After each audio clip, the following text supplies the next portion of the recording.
In front of me is Samsung Galaxy Z Flip 7 and today I would like to show you how you can turn on or off auto rotation.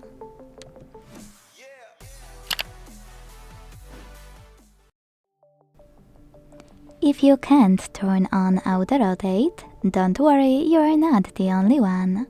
Many people have the same problem. That's because when you open the quick settings and don't see auto rotate, it's probably there but it says portrait instead. It happens when auto rotation is disabled. So now look for a portrait shortcut and click on it.